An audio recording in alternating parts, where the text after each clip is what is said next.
not going to be there and show Joe Arpaio we're not scared of him, show the Obama administration we're not going to stop until he stops the ICE access programs and puts Joe Arpaio behind bars.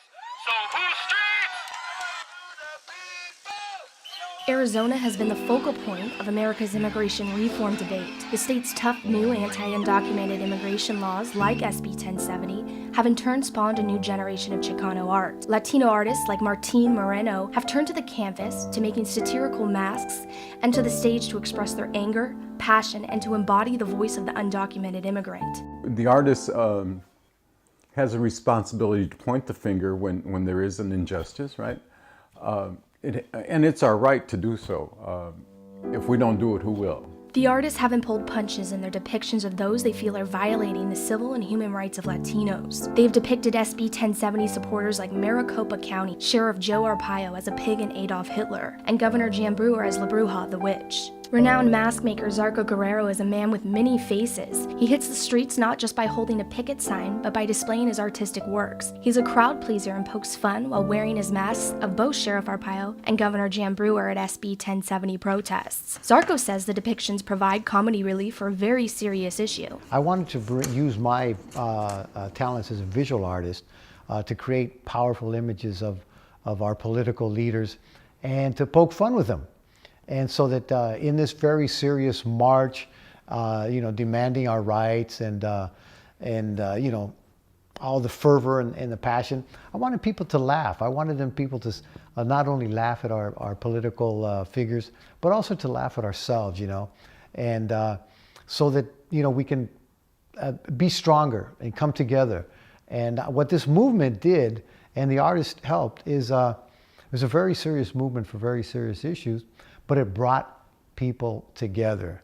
Not only people from Mexico, not only people that have anything to do with immigration, but people from all walks of life that don't want to see this type of injustice perpetuated against anybody, citizen or not.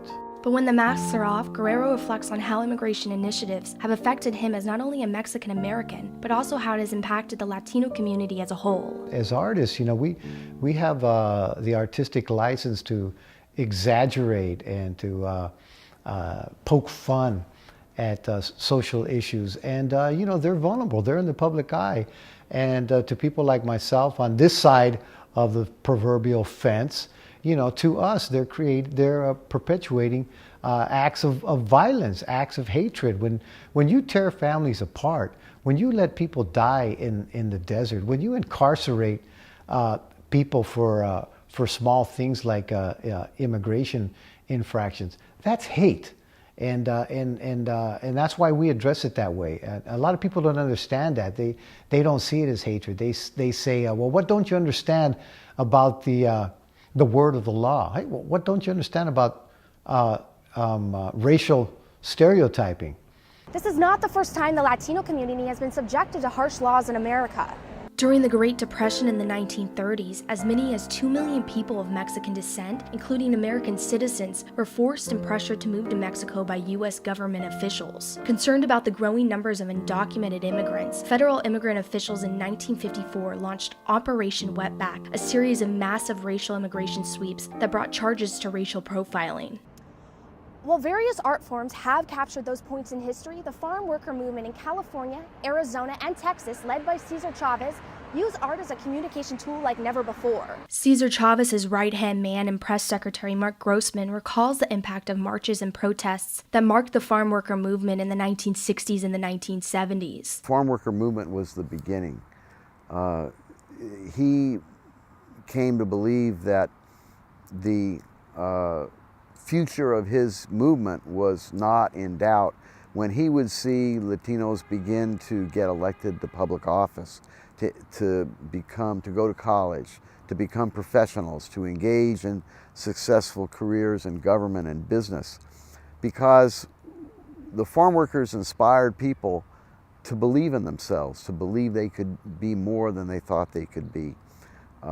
If the poorest of the poor could organize themselves and make change happen through nonviolent means, then it could happen anywhere. It could happen in the schools, in the courts, in the political institutions, in the community. Although Grossman misses his old friend, he is reminded of Caesar through the same initiatives and passion seen in the new generation of protest artists, and believes if Cesar Chavez was alive today, he would join the movement. Caesar would be delighted to see the current crop of Latino artists using their talents and their creativity to engage in political and social activism, because he helped spark that revolution of activism among Latino artists back in the 1960s and 70s.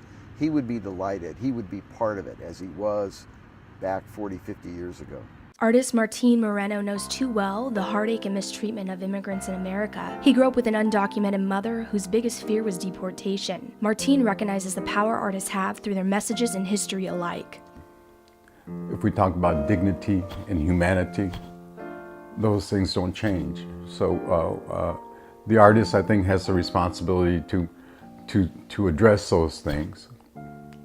When back in the 60s and the early 70s, it was human rights, it was equality.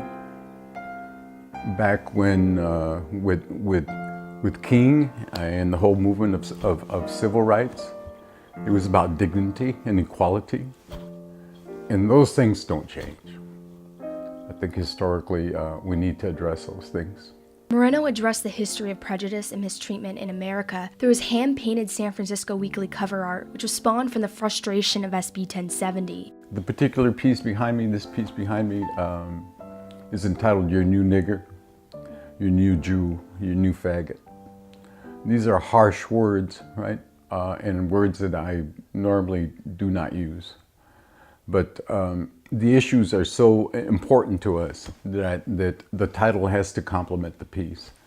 So if you take a good look at the symbolism behind this piece, right, you'll see that these are symbols that address this specific, the title specifically, right? And the whole purpose was to create dialogue. I think artists do that visually. They create the dialogue, create question, you know, and unless we have that dialogue, things won't change. If we don't do it, if the artist doesn't do it, chances are it won't get done. The protesting is not limited to those wielding a paintbrush. For playwright James Garcia, he shares how politics have influenced his scripts. Art and politics are inseparable because we grow up in political societies all the time. And the work that we do as artists reflects the politics of the time that we're in. Even if you don't sit down to sort of say, I'm going to make a political statement, no matter what you do, you're reflecting the politics of the era. One of Garcia's comedic satires features Sheriff Arpaio, depicted as the villain to be judged by Satan, in a court along with a jury of Saddam Hussein, Osama bin Laden, and Adolf Hitler. In the end, the sheriff is sent to an eternity of pain and suffering for not being evil enough. I think some of us take it a step further and essentially say, yes, I am, in addition to trying to create good drama, in addition to trying to create a funny piece, I'm also going a step further, and I'm essentially saying, what can I say about politics in America today, or civil rights or human rights? So sometimes it becomes enmeshed in essentially the kind of themes that we're picking for our work. The artist's hopes are that their work will generate conversation, support, and ultimately change. History repeats itself, and in more ways than one. History repeats itself because of the fact that here we are, 40 years later, still marching in the streets for social justice. And we're still protesting, we're still marching, we're still demanding social justice and dignity for all people. At times it seems like nothing has really changed at all. And the art reflects that. As I mentioned before, artists were a big part of the farm workers movement, and they're a big and vital part of the protest movement today. It's going to affect all of us. When you deny someone their rights, we all lose our rights. When one person's not free, none of us are free. And that's why we have to stand up, and that's why we feel as artists that our voice is important. In Phoenix, I'm Christine Marth.